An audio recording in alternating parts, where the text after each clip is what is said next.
Hi అందరికీ. ఇవాళ beetroot carrot fry చేస్తున్నాండి. నేను కట్ చేసి పక్కన పెట్టుకున్నా. ఇప్పుడు ప్యాన్లో ఆయిల్ వేసుకొని ప్యాన్ వేడి చేసుకున్నాను. ఇప్పుడు ప్యాన్లో ఆయిల్ వేసిన 2 స్పూన్లు. ఇప్పుడేమో స్పూన్ పోపు దినుసులు వేసుకున్నా. ఇప్పుడు ఆనియన్ వేసుకుందాం. ఇందులోనే బాగా వేడి అయింది ఆయిల్. ఇప్పుడు ప్యాన్లో అందులోనే 2 కరివేపాకు వేసుకుందాం. ఇప్పుడు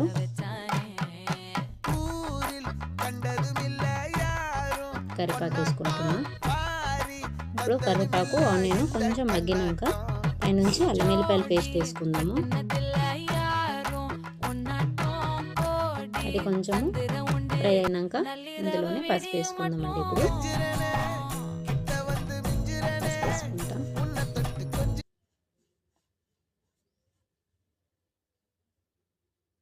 కొంచెం మగ్గినాక పసుపు వేసుకుందాం. ఇప్పుడు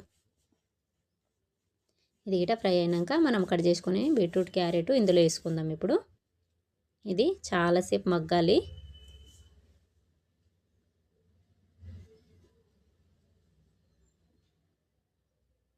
పైనుంచి సాల్ట్ వేసుకుందాం. కొంచెం మనం టేస్ట్ని సరిపడా సాల్ట్ వేసుకోవచ్చు.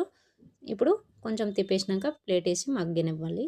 మగ్గినాక కొంచెం పైనుంచి కారం వేసుకుందాం. ఇప్పుడు మగ్గినాయి కొన్ని, ఎందుకంటే మన క్యారెట్ తొందరగా మగ్గుతుంది, బీట్రూట్ కొంచెం టైం పడుతుంది. అందుకని ఇప్పుడు మగ్గినాక ఇప్పుడు కారం వేసుకుందాం.